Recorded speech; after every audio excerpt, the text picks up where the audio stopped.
Welcome to my presentation, which explores my current position within my own practice and personal project, also who inspires me, my target audience and future directions and ideas. Currently, I see my work belonging in the genre of fine art, and this wasn't until I had the feedback from my last module. Something to me now that seems so obvious. So what is fine art? This is a very opinionated topic with no wrong or right answer, but this is my personal opinion. To answer that question, I feel we need to go back in time where Kodak's mission was that everyone had a handheld camera and they sort out the rest. This is great for sharing skills, but not so great for professional photographers. Today we are faced with an oversaturated market with consumers obsessed with phones and social media posting. Just about anyone can call themselves a photographer. Unfortunately, this makes it hard for a professional photographer to make a healthy living, and competition is high. On the positive side, this is great for opportunity for talent to shine and excel. The key word to take on board is consistency.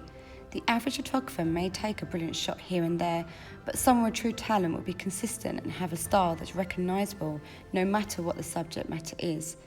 Fine art photography isn't just a pretty picture or perfect composition. It's more about telling a story, an idea, message or emotion. I feel my previous body of work has been lacking some of these elements, and that's now been a massive drive for myself in this module, plus finding out who my audience are. I decided to research into fine art photography and found this amazing photographer called Brooke Shaden. I started by watching a presentation on YouTube and studying her work. She uses self-portrait or fictional characters inspired by her own imagination and dreams to explore the darkness and light in people and ways which she can take control of her darkness and confront her fears. She is passionate about storytelling and creativity and is pulled towards death and rebirth, or beauty and decay. She follows her curiosity into unknown to see what characters she might become. Brooke believes the greatest gift an artist has is the ability to channel fears, hope and experiences into representation of one's potential. I absolutely love her concept and her style. I've been so focused on creating pretty images that I've overlooked the decay and darkness are also beautiful.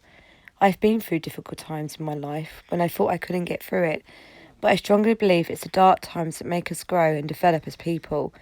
Someone once said to me, "Things don't happen to you, they happen for you." Brooke Shaden does use some form of nature within her work, but not the same as myself. What has inspired me is her skills and concept. I feel my previous work was missing elements of storytelling, and hopefully I've improved in that by giving them more depth. One of my images, called Waiting, was inspired by Brooke Shaden's editing techniques. She uses textures within her images. I wanted to portray the story of a beautiful object waiting in the darkness, alone and abandoned. One thing I found useful was working on my artist's personal statement. My work is inspired by nature, which is all around us and deep within us. I am also inspired by the human reaction to nature. Some appreciate nature and some destroy it. We all have an understanding that a tree can represent sustainability and growth, and we associate the night sky with dreams. We are driven by a world that is highly technical, which I believe has had an impact on our connection with nature and each other. We have the means of communication, but lack the skills to communicate. My main goal is to use photography and art to connect our self-awareness with each other and nature. There is no escaping social media, and I'm guilty of using social media heavily to share my work and reach my audience. On Instagram is a feature that analyses information about your followers. I have a greater audience in the age range of 25 to 54, with 56% being women. Most of my followers are from the UK, with 39%. So over this module, I've been really thinking about how I can get my work to other audience, and one idea was to try and sell my work at a local craft fair.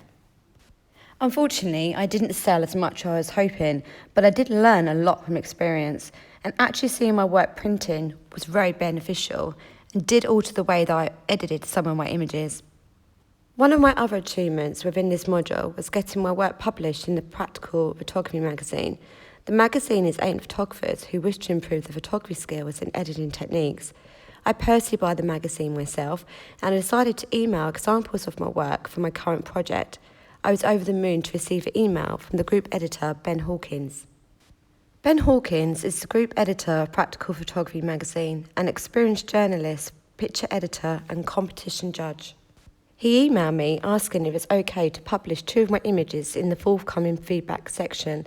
The feedback section is where they analyse images and explain the techniques. Of course, I said yes. The 2 images selected will be published in the new year. One other photographer whose work I recently found and surprisingly put me on a new path with my personal project is Billy Kidd. He's a self-taught photographer based in New York who is influenced by one of my favourite photographers, Man Ray. I've included examples of his work titled Decaying Flowers, which shows us there is something beautiful and purely natural in the process of dying. He is able to see the beauty in things that other people dismiss. The roses can just be as beautiful and captivating even in a decaying state. The floral images have been taken with a black background and exploring the details within the roses using a single light source. Billy Kidd had a solo exhibition which was a study of beauty and mortality. Although I haven't included, the exhibition also included human form. The decaying soft curls of the petals reflected the curves of the female body, both showing organic imperfections of nature. There is a clear message behind the images, which connects to beauty, decay and imperfection. As the flower travels through time, its body transforms and dries. The structure of the petals begin to emerge in age. The shape and feel of the flowers are beautifully transformed into mortality and eventually death. I love the concept that beauty versus imperfection, youth versus death, and that beauty is life, not youth. There is something beautiful in the ageing of decay.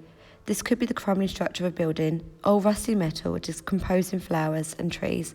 To me, are all fascinating subjects to study and photograph. Decomposing is an essential and important part of the natural circle. When the autumn leaves fall, they are broken down back to organic matter and enriching the soil in preparation for new life. Matter which is needed after the cold winter has passed and new life is reborn. If we stop thinking the process of decay as the end of life, then we can see the beauty in decaying and the need for it. My main goal is to challenge perspective of beauty. Not everything in life is pretty and perfect. From the moment we're born, we are ageing, and that's a good thing. With age comes knowledge and acceptance of life and appreciation for it. That's what nature teaches us all, that change is needed, but with change comes beauty and acceptance. My future direction and ideas. I feel that my body of work is developing all the time. I will be exploring more into organic forms, but also objects and locations where nature has taken over. I've always been fascinated with abandoned locations and urban decay. Abandoned location holds many untold stories that have been forgotten. The Latin phrase, memento mori, translated, remember death. The phrase has been used in art dating back to ancient Rome. The phrase is used to remind people of their own mortality. Symbols of mortality in art can range from a skull and a less subtle one, a flower losing its petals. Also, the time when Victorians would take photographs of their dead loved ones. One day we will be gone, and what will be left with our possessions? Death and decay are a normal process which affects us all, living or man-made. We live in a scientific world where science is blurring the boundaries between the two, making it hard to separate what's natural or artificial. I find all these elements fascinating, and I hope they have an impact on my photography. Thank you for listening to my presentation.